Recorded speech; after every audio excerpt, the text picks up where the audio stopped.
radio is broadcast on LSL Podcast Channel. Thank you for listening. Please subscribe to the channel. You can always count on Mika for a great rejoinder. She's now doing what Ann Curry on NBC used to do on the Today Show. And she would ask a very poignant question, and the guest would respond with some emotional moment, and Ann Curry would just look at him and go, can I start doing that on TV, on Ingraham Angle? All right, happy Halloween, everyone. Happy Halloween. Or treat. I have a couple of things that we're going to get into. Number one, the immediate jump to, collusion from yesterday with this guy named George Papadopoulos, who I have never in my life laid eyes on. Okay, and I know a lot of the guys and knew a lot of the guys at the campaign, and doing a lot of interviews as I did over the last 2 years with various members of the campaign at Trump Tower and on other location at rally sites and so forth. Never seen this guy. Never heard of him. When they used his name, I'm like, what, George Stephanopoulos is... Oh, no, Papadopoulos. No, but I've never heard of him. Never heard of this guy. Now, it doesn't mean that he wasn't at a few meetings or he wasn't on a volunteer advisory board. How many of these advisory boards did they have, Raymond? Remember they had the religious... They had tons of them. Religious, educational, environmental. It's basically people who want to have some connection to the campaign in desperate hopes of being a permanent employee. Right. But I had some of these people on my show, and they were like, I said, did you see the president this week? Oh, no, I haven't met him yet. What? They've been there. They've been on this council for like 4 months. They never met him. Oh, well, no. How much time have you spent? Well, we were in a 15-minute meeting, and the president came in and out. I saw him at the rally last week. No, but Papadopoulos, I've got to say, he was ultimately agreeing to a plea deal back in July, I guess. I mean, it was arrested back in July. Arrested back in July. Plea deal was officially inked, I guess, in early October. So they did keep a pretty tight lid on that. I've got to say, for all the concern about leaking, they did keep that pretty secret. And it's amazing that no one knew it. Nobody knows him. And for me, when you look at this, and General Kelly got into some of this, he obviously had nothing to do with this and wasn't anywhere near thinking he was going to work for probably President Trump at that point. But the idea that some guy who's meeting on his own dime, on his own accord, with an unnamed professor and an unnamed Russian national, who's apparently one of them promising dirt on Hillary Clinton, that he is somehow the linchpin. I mean, I think that's a bit of a stretch at the very least. But here's the thing you do have to think about. However, when a special prosecutor's office don't have a lot on their collusion theory, that was the original thought, that there was real collusion, you have to start small and go big. The Manafort stuff clearly has nothing to do with the campaign. That's just a big waste of time to even talk about. That's how he decided to, either bank his earnings from these foreign clients, and whether he reported them or not, I have no idea. Use of the Foreign Corrupt Practices Act, all that. I didn't register as a foreign agent. I mean, it all seems like pretty thin gruel, but obviously that had nothing to do with the campaign. He illegally violated those Airbnb rules by apparently renting out his condo in Manhattan. Now why is that in the indictment? When you throw that in, is violating an Airbnb rule now a federal crime? I mean, I don't even understand that. He returned his Hertz rent-a-car empty last week in California. He said the gas tank was full, but when they checked the car, the gas tank was actually empty. I mean... No. He tore the tag off the mattress that says, "Do not tear tag off." Why are those tags on there, by the way? They're really throwing anything they can dig up. They're desperate. But the Papadopoulos thing is a bit concerning. And it's concerning because they have audio of, and I think we have it, correct, Jamesy? The Papadopoulos was referenced by Donald Trump when he was asked a question at one of these editorial board meetings when they were pushing him on, well, do you have any people? Remember that time he had no foreign policy advisors, or at least no one of note? And so I think Trump probably had a card in his hand, like, if they ask you about foreign policy advisors, just rattle off these names, because at least he sounds like he's Greek. Like, let's listen. George Papadopoulos. He's an oil and energy consultant, excellent guy. Yeah, as I said, well, who's your foreign involvement? Well, that's...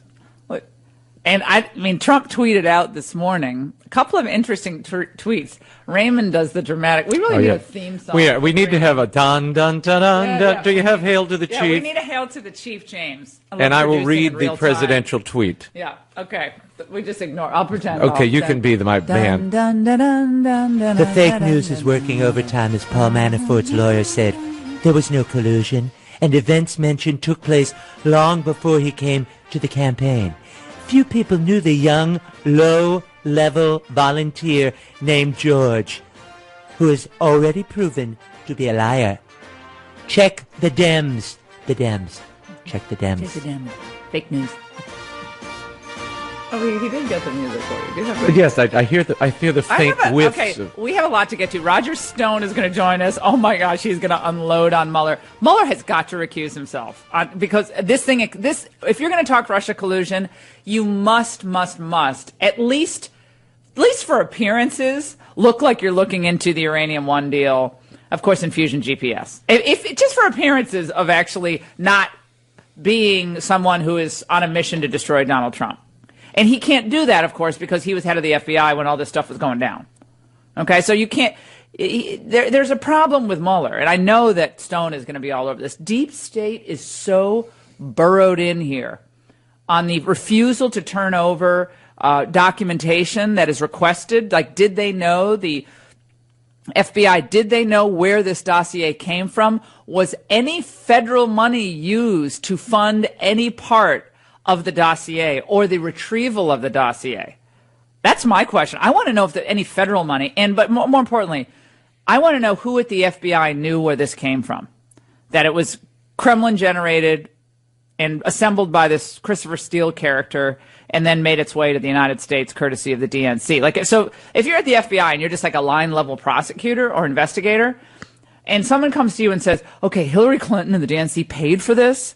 It's the middle of an election year. Paid for this. Now, the dossier, it seems like this Christopher Steele guy has a lot of contacts in Russia, and it seems like these are KGB-sourced pieces of dirt on Donald Trump.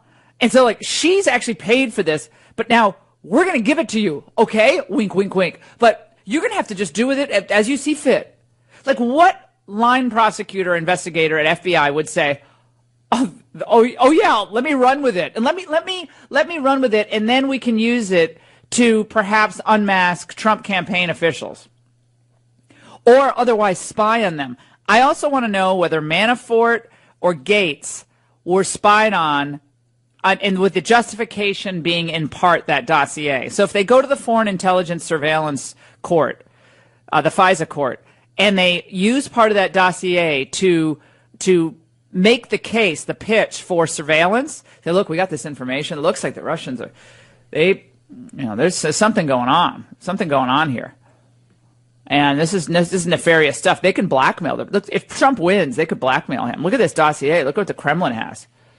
You want our country to be subjected to blackmail? The president's subjected to blackmail, and Manafort seems the guy who has all these foreign ties, and let's wear a wire on him, see if he can, or not, let's not wear. Let's surveil him, see if we can get anything. I mean, these are really important questions, and my point is, fine, get to the bottom of Papadopoulos and get to the bottom of Manafort, fine, but you must absolutely, if you're going to have any integrity, do this FBI deep state use of this Kremlin dossier. All the questions answered. I want all the finances, and Devin Nunes came on yesterday. And there is going to be a lot more revealed in the coming days about the bank records of this law firm and Fusion GPS. So we'll have a lot more clarity, I believe, on who paid what, when, and who knew about it after these documents are declassified. I mean, some of them are going to be classified, I guess, but they got to declassify these things soon. The public has a right to know all this. Halloween. In the third hour, we're going to talk about why, number one, in certain schools in the United States, elementary schools, they've ditched the Halloween parade. You're not going to believe who it's offending now. we do spend an enormous amount of money now to decorate our homes for Halloween. It is now the new Christmas because in general cases, it's not considered politically incorrect to do that. And Christmas is just like an assault on every non-Christian religion, apparently. So we have to be careful about Christmas. In my old neighborhood, they would decorate you wouldn't get so much as a candle turned on at Christmas. But Halloween, the cars, the windows, the roof, spiders everywhere, lights and flickering things and ghosts popping up. It has become a mania. No, it is. It's like Disney World. It is. We haven't even carved our pumpkins yet at the Ingraham household. Well, how can you a radio show, TV show? Yeah. By the way, with my finger issue, that carving, I'm holding my finger up because it keeps flopping down because of the tendon issue I have in my index finger, my ring finger. But with carving that don't you start carving a big pumpkin and you just wish you were doing anything else? It is a trip to the emergency room. And it is. You have to shove that knife like deep into it's like, oh my God, I'm either going to slip my thumb off, like cut it off, or this is just not going to get done. So this is what I'm doing after the show. Just buy one of the ceramic pre-made jack-o'-lanterns. I'm almost there. We're almost at the ceramic. So we're going to talk about that and why these things are being canceled. In another great American storytelling moment from Lee Habib, and it involves the enormous generosity that individuals can demonstrate at the worst times in their lives. When you would think that you have nothing to give, you're spent as a person. And a story about how one woman decided to give in order to save another person's life during the Holocaust. You will not believe this story. So that's coming up as well. Alan Dershowitz is going to stop by. Cannot wait to hear what he says about the merry band of prosecutors working for Bob Mueller and what this all means. Very interesting Trump tweet on Manafort. I'm going to read this. The fake news is working overtime, as Paul Manafort's lawyer said. There was no collusion, and events mentioned took place long before he came to the campaign, as Raymond said. So quoting Manafort's lawyer, what is that? That's just, it's interesting to quote somebody else's lawyer. I mean, he didn't need to do that, right? He can just himself say fake news is working overtime. A little odd. I want to hear your reaction to the first Ingraham angle.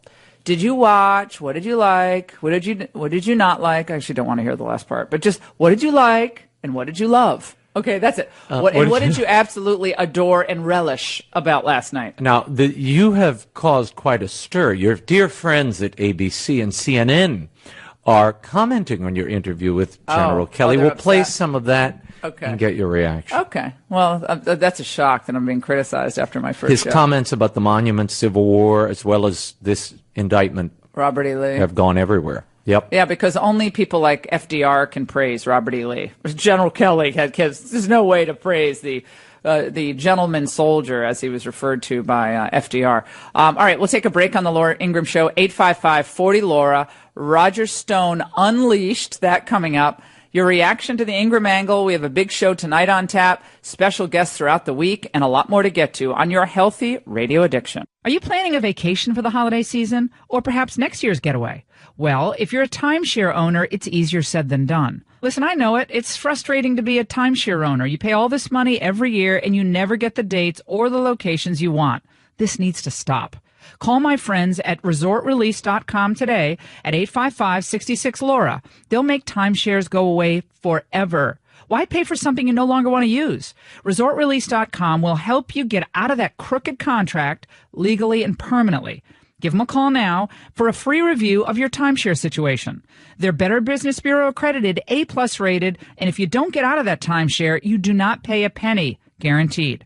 2018's maintenance fees are due any day now, so get out now before you have to pay. Visit resortrelease.com or call them at 855-66-LAURA to see if you qualify. That's 855-66-LAURA. Call my friends at resortrelease.com today at 855-66-LAURA. Is she having one of those brain freezes again? It seemed like it took her a long time to get to that. Is that a trick or a treat? What is that? I mean, the scariest thing, she should come as the scariest thing of all, her as president. That is terrifying. I could say that. By the way, they have these Facebook and Twitter execs again testifying on Capitol Hill today about the fake trolls on Facebook and social media who were apparently Russian generated, and how that, how they're going to work to see that doesn't happen again, and they're going to reveal the extent of the influence or the extent of the penetration into our social media during the campaign. Everyone's making a big deal of this, and I think of myself, and maybe you all are different, but whose mind is changed by some tweet they see on the internet about a candidate? I guess it's the volume of information, but I haven't seen one of them that are in any way convincing on any level about anything. You see it? Yeah, so on Facebook, you get on Facebook and there's some Facebook ad that looks like it's an ad from some outside group or something, and it's I guess pro-Trump or questioning Hillary. Does any of that change your mind in an election cycle? Or do you just make up your own mind because you have eyes and ears and you've been experiencing your life under a particular incumbent, or Hillary Clinton for 30 years. You know what Hillary Clinton was like. And if we're going to start charging people on false information and saying that that's some great high crime, there are a lot of media organizations that are going to have a hell of a time defending themselves. Yeah, who does hold the media accountable when they say the most absurd, ill-informed, to put it charitably, but downright lies? They call themselves the fourth branch of government. But what's the check on the media? Maybe we need just a foundation that's all they do is do the same type of profiles on these slimy reporters as they do on people that they're covering. Give them a little taste of their own medicine. Trick or treat. Oh, the 10-day Genucel warehouse clearance event is going on, and it's the last week that Chamonix will double your Genucel order absolutely free. This is a phenomenal deal. Well, Genucel, it's a natural plant stem cell treatment. Has those advanced peptides for those annoying, believe me, bags and puffiness under the eyes. You don't want to have those. Plus, with Genucel's great quick effects, you're going to see amazing results really fast. So call now and get double your order of Genucel for free. Remember, it's backed by the best customer service guarantee in the business. It has an ironclad 60-day 100% money-back guarantee. And you call now, you get 2 months free of the legendary deep firming serum as well. And next 20 minutes, you get free 2-month supply of Esotique RF, which is a really popular wrinkle treatment. A lot of the gals love that especially. And that basically is 4 free gifts. Call them at Genucel. Get your Genucel today. This warehouse sale is basically over this week. So it's 800-480-5206, 800-480-5206, or go to Genucel.com. John McCain says it's time to wake up as he spoke to the Brigade of Midshipmen at the U.S. Naval Academy. He thanked recruits for accepting the sacrifices of military service. Well, he and George W. Bush and John Boehner, they're all reading off the same playbook here. Nativism, isolationism, protectionism, it's the isms. You know what I find the scariest thing? The crackpot theories. He talked about crackpot conspiracy theories. How about the crackpot theories that you can go over to Iraq and you can redo the society? It's all these tribal and ethnic conflicts. And you're going to leave and you're going to, in place, you're going to find a John Adams and a Thomas Jefferson to take over the country. That's what I think is a crackpot theory. Or that we're going to be able to remake the Middle East in our own image. Or that staying in Afghanistan for decades and seeing thousands of our best men and women perish somehow makes us safer at home. I find that to be a crackpot theory. I think it's crackpot theory to think, as we are depleting our military resources and China is building up its military resources, that this is somehow going to work out really well for us in the end. I think that's crackpot. But John McCain is on the he's on kind of the reputation or legacy rehab tour. He's getting all the accolades from all the right places. Joining us now, I'm delighted he's with us, Roger Stone, conservative author, commentator, advisor for Nixon and Reagan, pal of the president, and he joins us now. Roger, great to talk to you. How are you? Laura, great to be with you.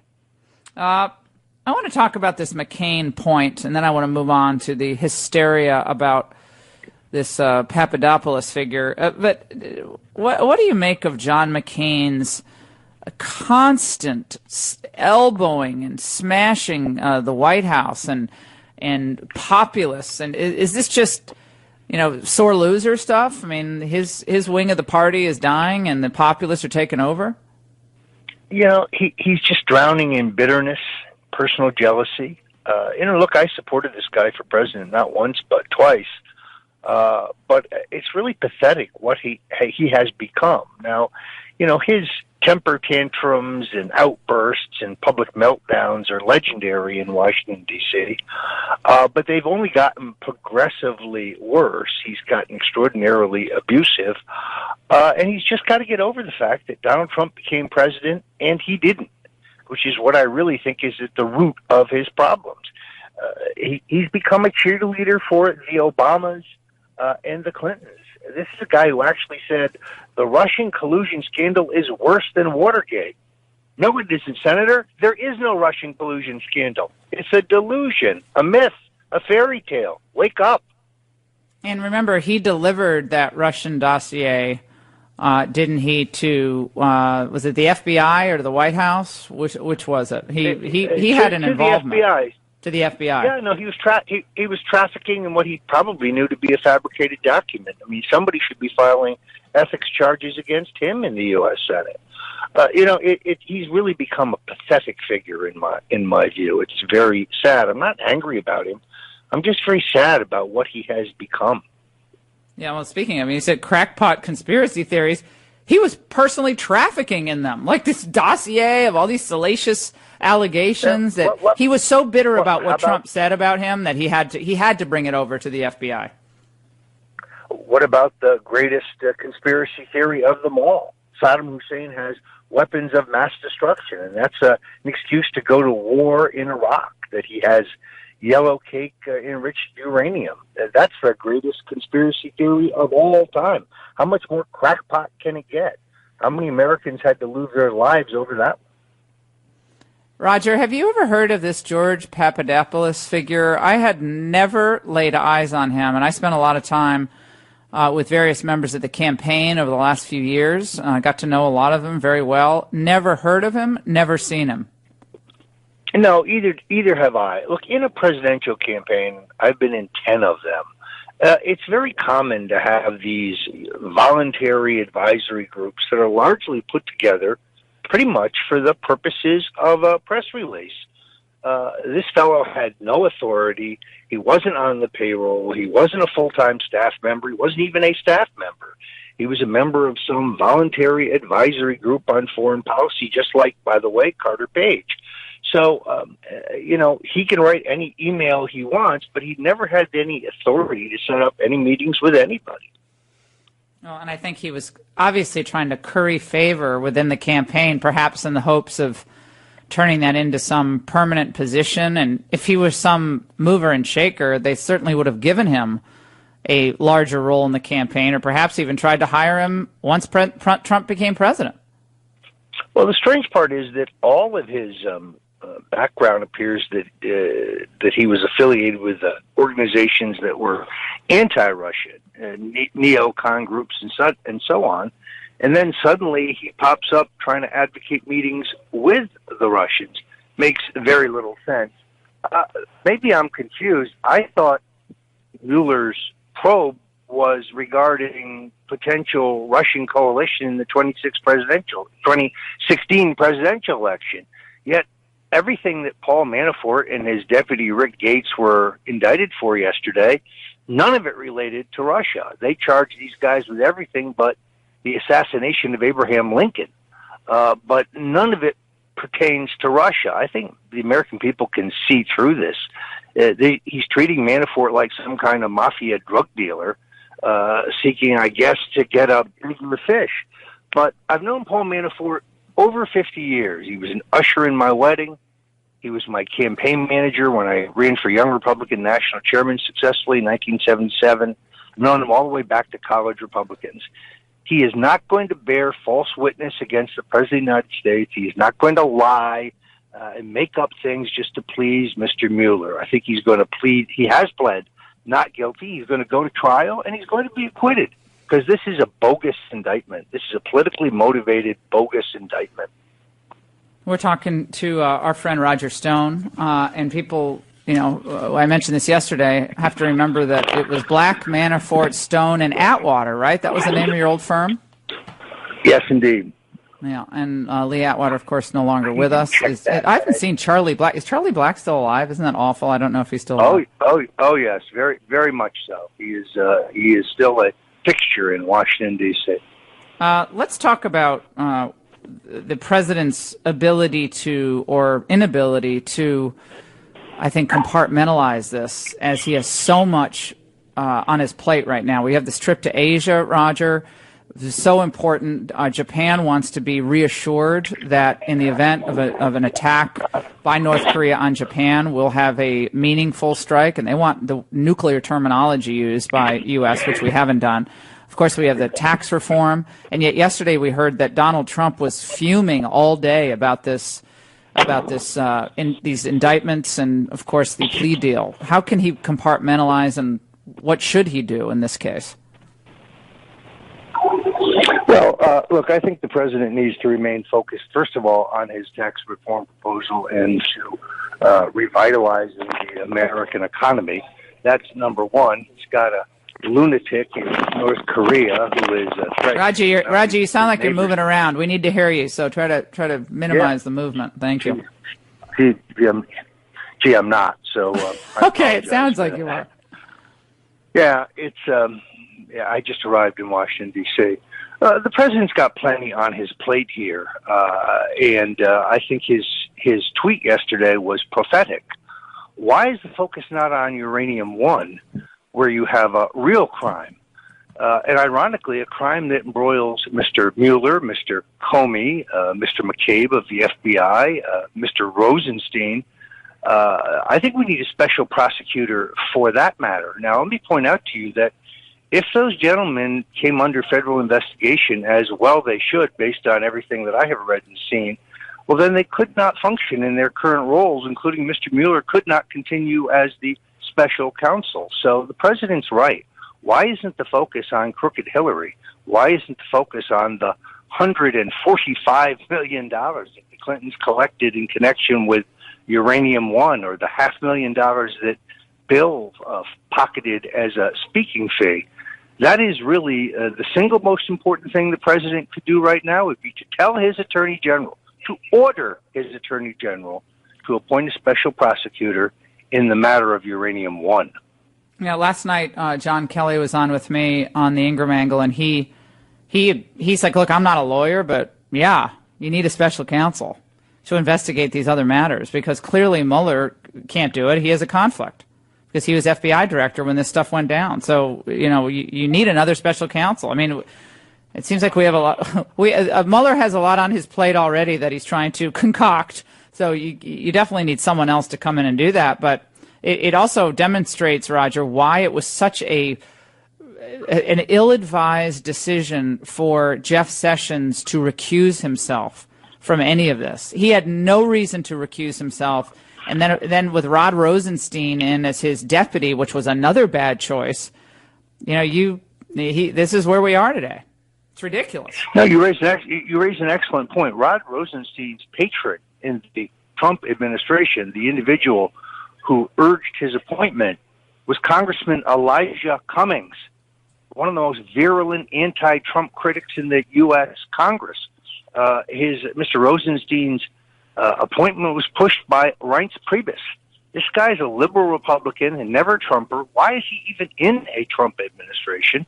And then, of course, there's the question of who told him to appoint a special counsel.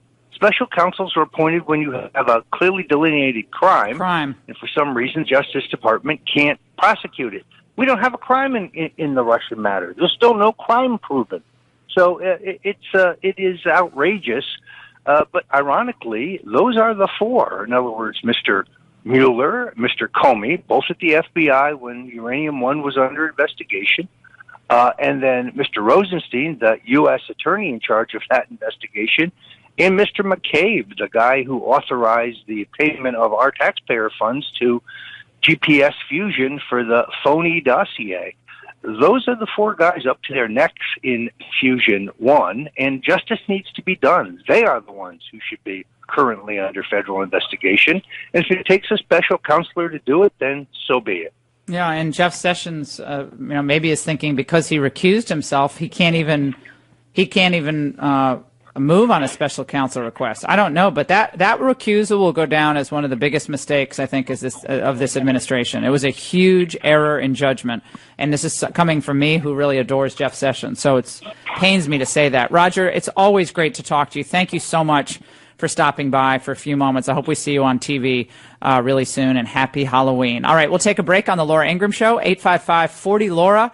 Your reaction to John Kelly's appearance on the Ingraham Angle, defending Robert E. Lee, George Washington, and American history, and the left is going bananas. Oh, we miss him. What a star, what a talent. And later on the Laura Ingraham Show, schools in a politically correct fit frenzy are canceling, I'm not kidding you, get this, wait for it, Halloween parades. Well, there are certain people who find Halloween parades or any costume to be an offense to their religious understanding or background or what have you. I thought it was the opposite. I thought Halloween was now effectively Christmas because people take it more seriously in many ways, at least when it comes to decorations, than they do Christmas. And they forget it really is All Hallows Eve. It's All Saints, All Souls Day. I mean, that's what it's All Saints Day that we're waiting for on November 1st.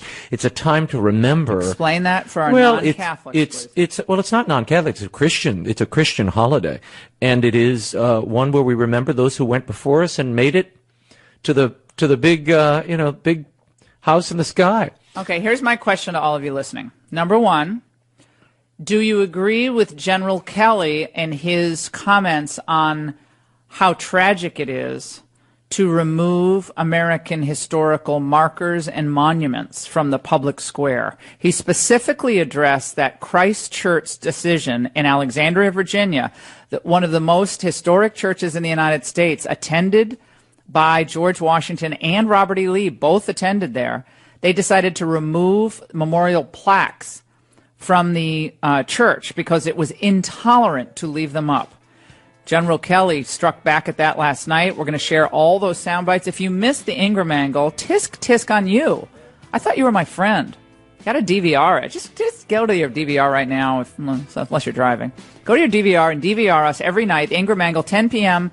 Eastern on the Fox News Channel. Billionaire at the Barricades continues its move on the New York Times bestseller chart. Happy Halloween. Trick or treat tonight on the Ingraham Angle, 10 p.m. Eastern on the Fox News Channel. How'd you think we did the first night? Did you like General Kelly? Sat down with him in the old executive office building, and I had not been in that beautiful edifice that is right next to the West Wing. It's a giant building. I had not been in there since maybe one time in the Bush administration, and then before that, not since I worked in the old executive office building as a 22-year-old working in domestic policy at the White House. It was weird.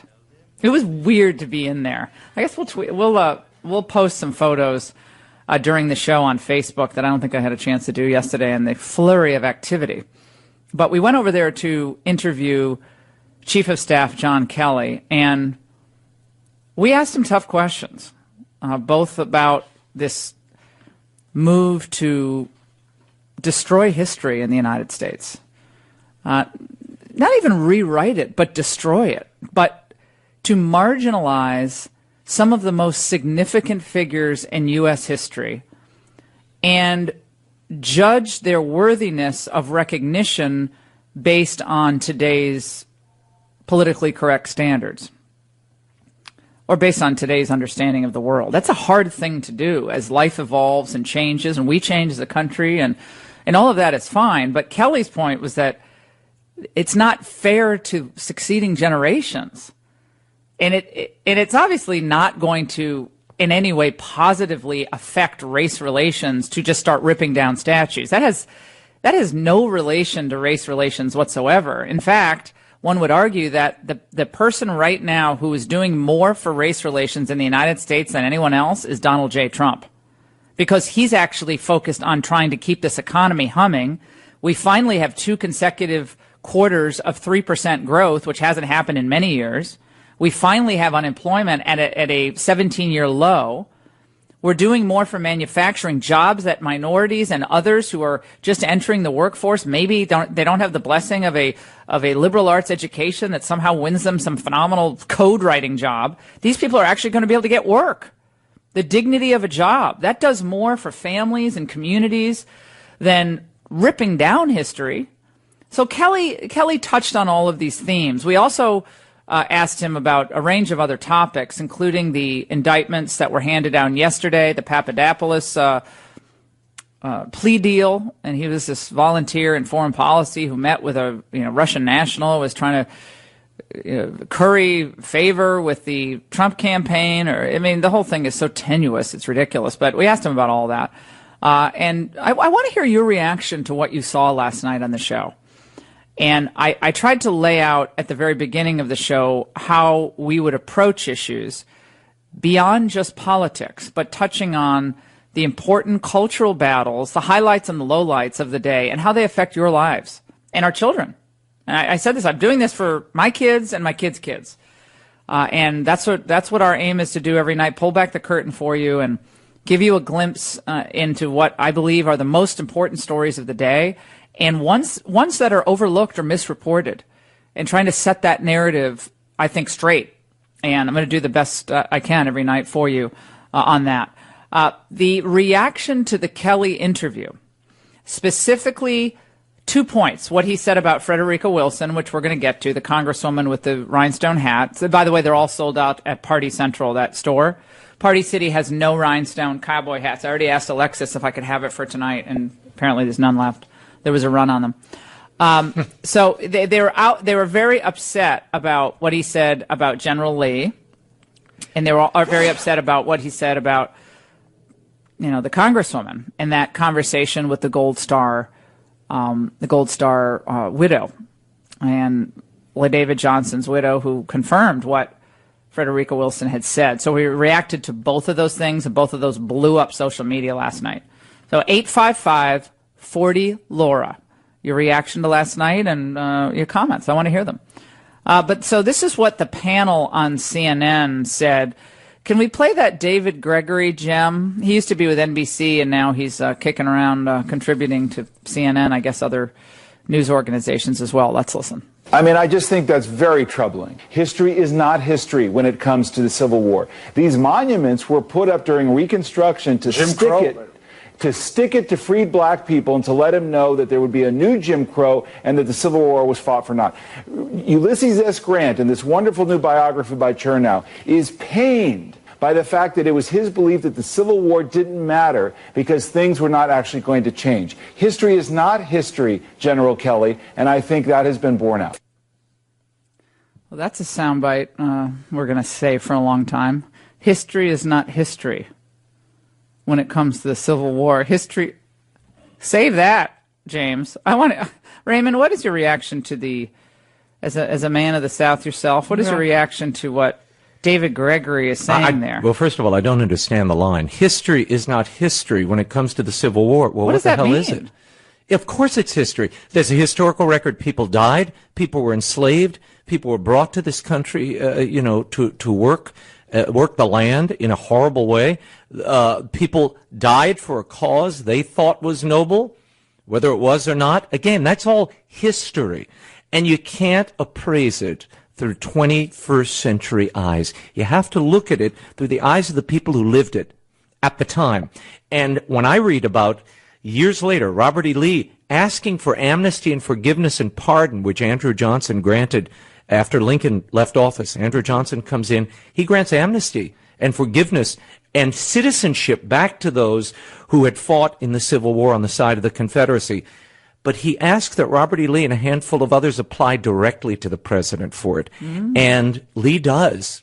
Lee wrote a letter, and it was eventually granted to him. But it wasn't until the 70s, he died 5 years later. It wasn't until the 70s when Gerald Ford signs the citizenship paper giving Robert E. Lee full citizenship back in the United States. So, again... Gerald Ford was obviously a terrible, awful racist, too. Well, he was doesn't Gerald Ford know that history is not history when it comes to the Civil War? How do you go on TV and say something like that? Do you realize the number of people who go to Arlington Lee's Cemetery house and don't realize that was Lee's property and his home. That was Lee's farm. Yeah. His wife's farm, actually. But that's where they lived. But again, there was a great healing Don't tear took that down, place. Too. They're gonna bulldoze all of this. You know they are. Well, if Hillary was in, they already would have started the demolition of Lee's house. But there was a healing.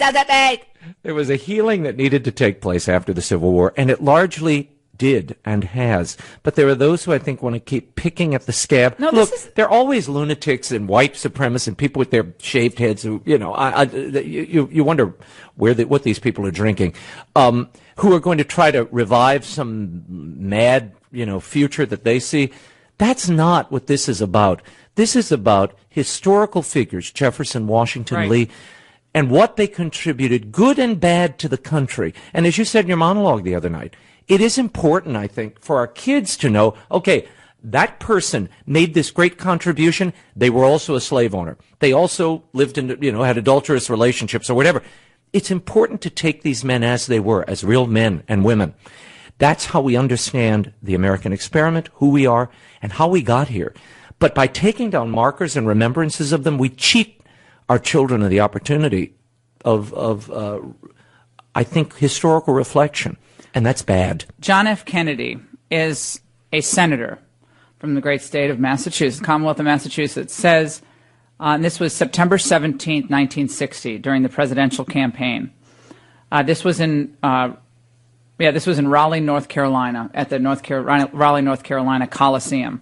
He gave a long speech, campaign speech, and at the end, he said this: I come here to North Carolina to set before you the goals for America, and I ask you to join with me in rebuilding our strength in leading America across its new frontier. For as a New Englander, I recognize that the South is still the land of Washington, who made our nation, of Jefferson, who shaped its direction, and of Robert E. Lee, who, after gallant failure, urged those who had followed him in bravery to reunite America in purpose and courage. So he goes on to say, the true discovery of America is before us. I think the fulfillment of our spirit, of our people, and of our mighty and immortal land is yet to come. So think about that framing of Lee, Washington, and Jefferson. Of course, it's just beautiful writing, number one. And number two, but it smartly sets the narrative of this was gallantry and failure. Now, I would imagine if John Kelly had said gallant, the word gallant last night, imagine what David Gregory and who's this, the John Avalon, that editor of the Daily Beast, who all he does is write smear pieces on people because he has a piddly little website and nobody reads. Either of them would say, oh, can you believe General Kelly used the word gallant to describe Robert E. Lee? Let's listen. The language Kelly used is straight out of sort of mid-20th century textbooks. It's the myth of the lost cause, where the Confederacy is noble leaders like Robert E. Lee being motivated not over slavery but over love of state first. Well, state first is sort of fundamentally part of the problem. And as you point out, the Civil War didn't come just because good people couldn't compromise on both sides. It came about because of slavery. Well, talk about a History for Dummies analysis by John Avalon. Well, he basically did take issue with John F. Kennedy. John F. Kennedy's point in this North Carolina speech was that our nation is built on the backs of men who sacrificed at different points in our history for different causes. Gallant failure. Urged those who had followed him, Robert E. Lee, in bravery to reunite America in purpose and courage. John F. Kennedy there is not just calling Robert E. Lee gallant, but also those who followed him brave. Now, I would imagine the pea-brains over there at CNN would have had an issue with that had I spliced that out and somehow John Kelly just read it yesterday. Because they're so disconnected from the politically correct moments of the day. They can't step back for a moment and think of our national story as one. It is a continuum, right?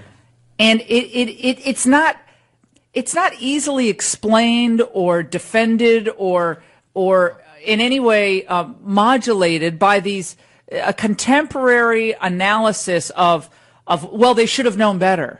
This is our American family. Think of your own family. Right. We all can look at our own families and go, ooh, Oh, Uncle so-and-so or Grandma shouldn't have done that. But the fact is, that's how you got here.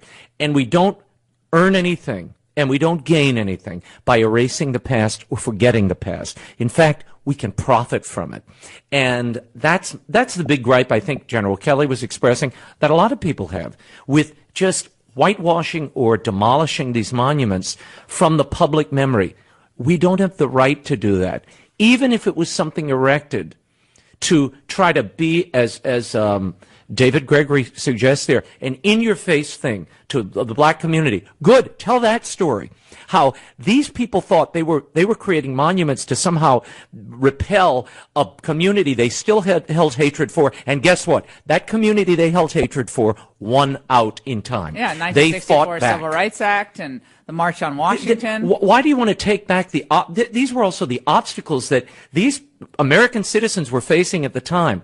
And it's good to know we got through that, we got past that, and now we're at a better place and a better understanding. Look, I live in a place where they had a block in the French Quarter. They literally had a block where they auctioned off slaves. It's important to know that's where it happened, right there. Lives were exchanged for money there, and never to allow that to happen again. But if you don't allow those markers to stand, good or ill, we can't tell that story in its fullness. And that's the problem. Not to say we take the side of this one or that one, but to say this is the American story. Fitfully, at times in great fervor, this is how we got here. And the good news just keeps rolling in. Consumer confidence hits its highest level since December 2000. Wow. Oh, we've got more to resist. The resistance builds against consumer confidence soaring, the stock market soaring, GDP 3% 2 consecutive months. We're redoing these trade deals, much better for manufacturing here in the United States. This is just amazing news, but it has nothing to do with Donald Trump. Clearly nothing to do. But remember, history is not history when it comes to the Civil War.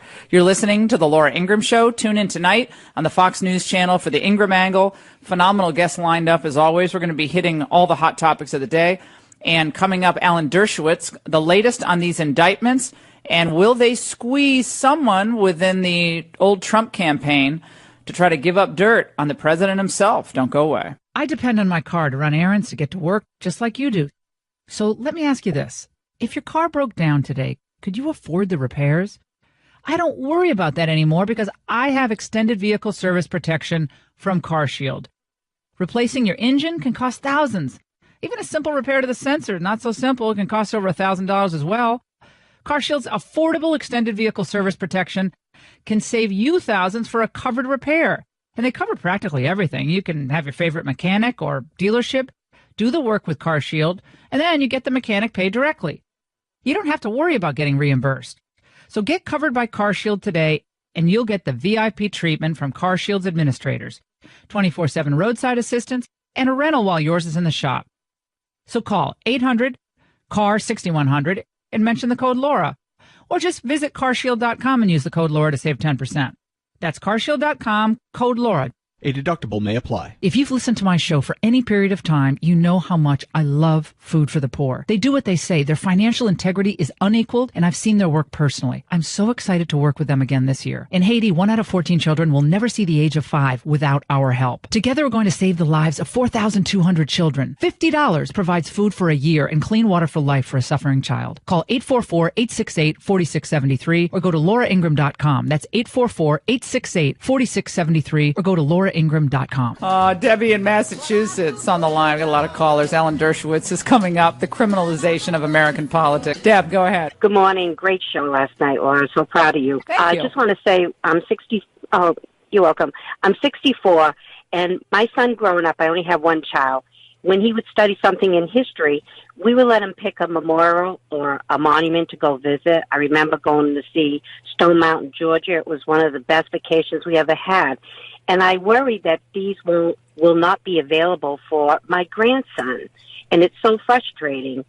And the other thing I wanted to comment on is, yes, the consumer confidence is high, but I can honestly tell you that I put my feet on the floor every day to support myself. I ask for nothing from anyone, but to have all this investigation going on when they That's a big waste of time. We're out of time, Debbie, but I appreciate your comments. I think I know where you're going.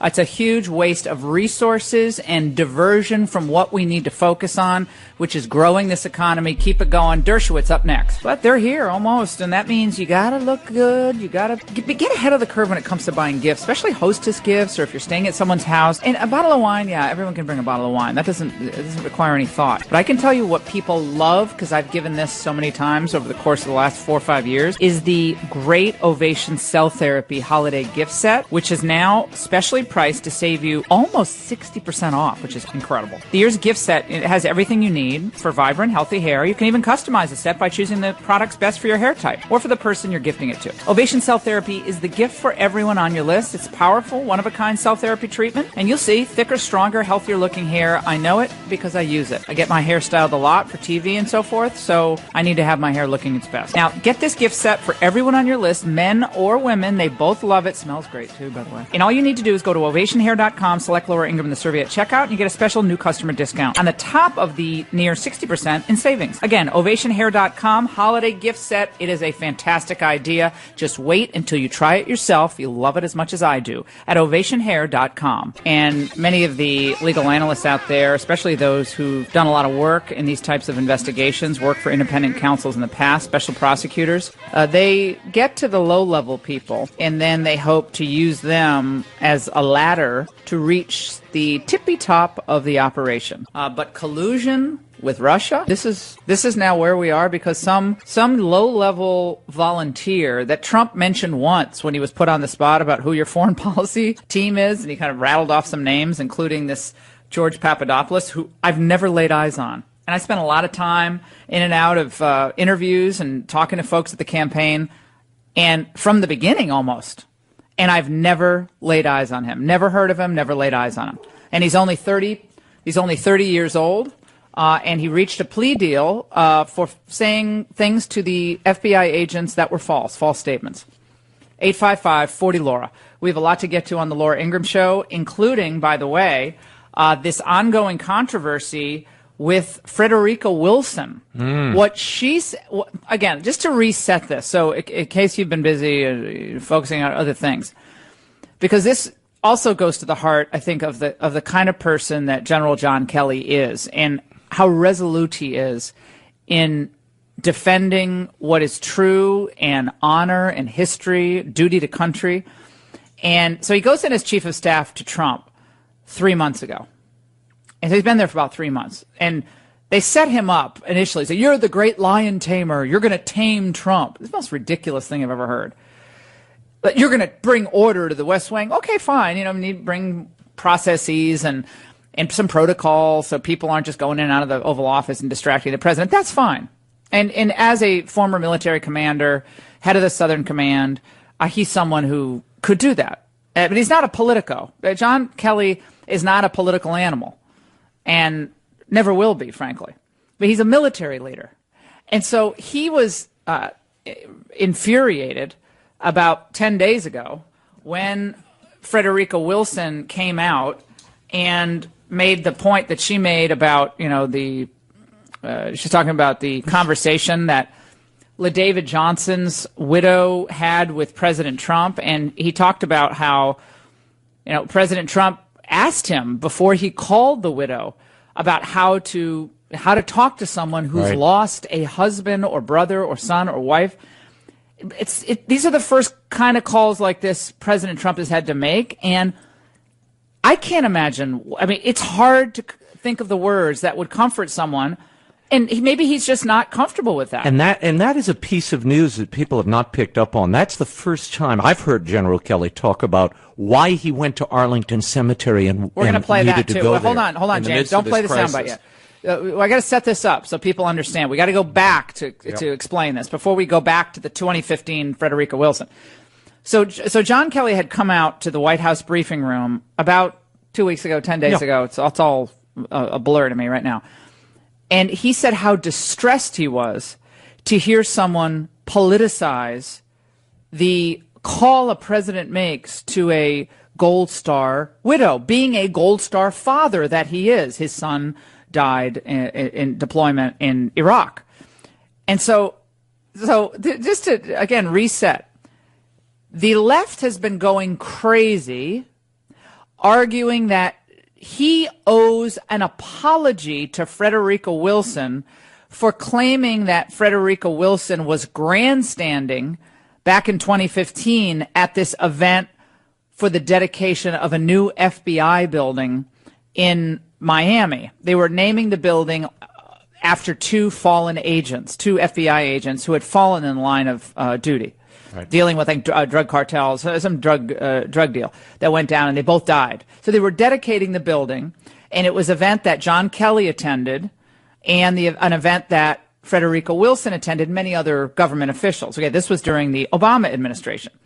So he remembered that Frederica Kelly was kind of going on and on about herself, but specifically, she didn't talk about getting the funding for the building, but she was talking about how she helped shepherd the process through the Senate and in going to and getting the money for it, and then going to President Obama to get it fast-tracked. Now, let's go back to 2015 first and play this clip that we put together last night on the Ingraham angle to demonstrate what General Kelly was generally referencing. Let's listen. The Frederica Wilson issue, when she overheard the conversation of the Gold Star widow.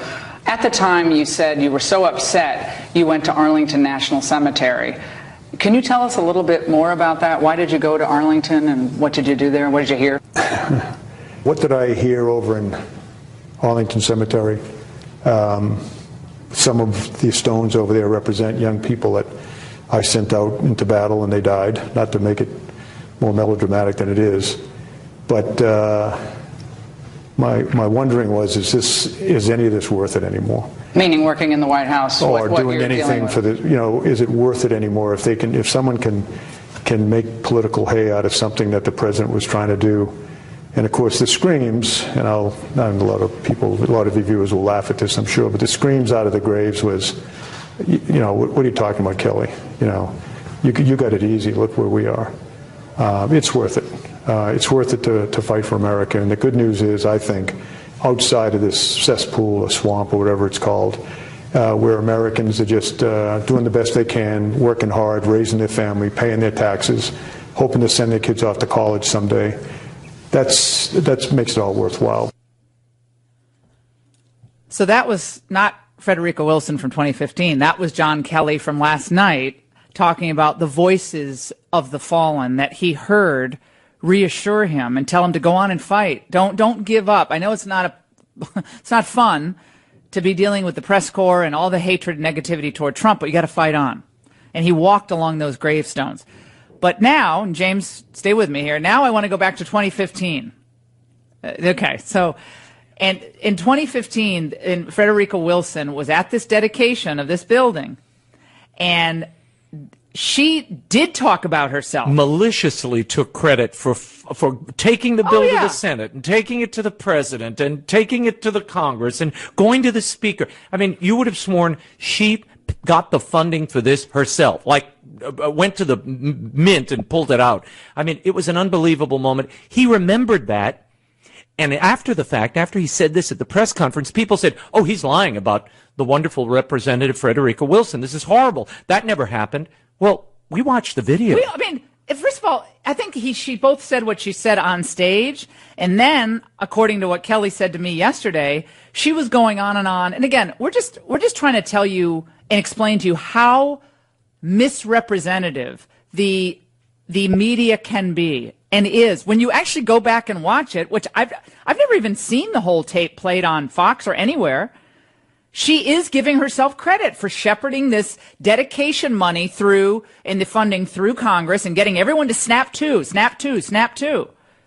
And Kelly was sitting there in the audience thinking, wait a second, this is about the fallen men who this building's being dedicated to. And they were all kind of looking at each other going, this woman's like going on and on about herself.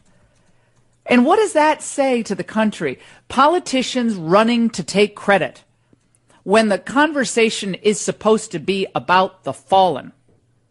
the men who put their lives on the line working for the FBI, and then you got this rhinestone cowboy-hatted politician jumping up on stage and I did this and I did that and I went to the president and I did this. I mean, I guess I'll have to do the whole impersonation myself because we don't have the soundbite. But we're going to take a break. We'll reset that. 855-40-LAURA. A lot more to get to on the Laura Ingraham Show. Perhaps we'll have Alan Dershowitz. He'll stop by for a few minutes. Stay with us. John Kelly refusing to apologize to Frederica Wilson, Congresswoman who he said had basically been on stage trying to grandstand back in 2015, taking credit for this dedication of this FBI building in Miami. Just to reset for a moment. This is what Frederica Wilson actually said on stage during that FBI building dedication. This is a part of it. Let's listen. I'm still trying to figure out with a bang, bang, bang what does that actually mean? But nevertheless, she said I. We tried to count it up, and we got too tired after trying to count how many times she said the word I. And so people are saying that Kelly mischaracterized it. Like, we only played you a short snippet of that, but you get the point. Like, I took it to Schumer, and then I called Rubio, and I called Nelson, and then I ran it over to the Senate, and then I gave it to the president. I. You know, as my father used to say, she sings in one key, me, me, me, me, me. And then this is what happened last night in my interview with John Kelly after liberals urging him, demanding that he apologize for his characterization of Frederica Wilson's 2015 speech as, well, trying to take credit. Let's listen. As far as the young widow goes, she has every right to say what she wants to say. But it's the politicalization of something that was so from the heart. But do you feel like you have something to apologize? Do I? Yeah. Oh, no, never. Well, I will apologize if I need to, but for something like this, absolutely not. I stand by my comments. And then the news today, the headlines, Kelly refuses to apologize to Frederica Wilson. Well, you've heard it. You heard the tape. Do you think Kelly mischaracterized what Frederica Wilson said in 2015? Frederica Wilson is a Trump-hating, Tea Party-hating, hateful congresswoman, okay? She's a hateful person. She despises Trump. She despises General Kelly. And she has made it clear that she wants Trump impeached. Okay? That's who she is. That's fine. That's what she wants to do. But don't go boo-hooing all over the place after General Kelly calls you out properly. And apparently she had said even more after this event, like when she was not on stage at one of the receptions or something afterward. And according to people who were there, people were just rolling their eyes at her, you know, showing up in her stupid cowboy hat, going on and on and on. I, me, me, me. With a bang, bang, bang. Bang, bang, bang. I wouldn't use bang, bang, bang when we talk about dedicating a building to two FBI men who were gunned down with a bang. I mean, imagine, again, I always like to do this. Imagine if this were a conservative congresswoman who said that, talking about herself at the dedication of a memorial for X, and then use the bang, bang, bang. They would be ridiculing her on the late night, supposedly comedic shows. You're listening to the Laura Ingraham Show. A very interesting comment, by the way, by Bryan Cranston, who is an actor who was in Breaking Bad. And Bryan Cranston he's a big liberal, and he did not support the president at all. But he actually said yesterday that it's getting a little tedious for people on the left to actually seem to root for the failure of Donald Trump. When I first saw that, I said, what? Bryan Cranston? He's been in all these award shows saying things about, I think he praised Hillary, but this was actually refreshing. He was a supporter. He was a supporter of Hillary Clinton, but he came out and said, look, this man is the president now. Donald Trump is the president, and I don't know why these people are suggesting that it would be a good idea if he failed. I want him to succeed. He's our president now, and he says, and if he fails, we all fail. The country fails. Why would anyone, a patriotic American, support that? Well, you should see the Twitter scorn. Oh, he's getting that poor slammed Bryan by, Cranston the intolerant left thinks that everyone should just be a perpetual Trump hater, and they should just continue to hate Trump and hope that he fails. All right, tonight on the Ingraham Angle, we are almost ready to go, and we'll be hitting all the hot topics and phenomenal guests, so you want them to tune in. And also, do we have a guest list yet, Raymond? Well, Pat Buchanan is on Buchanan. tonight. Of course, Buchanan's going to join us, the leader of the populist movement from 1992 on, who actually has something to say, or will have something to say about John McCain's attacks last night. You're listening to your Healthy Radio.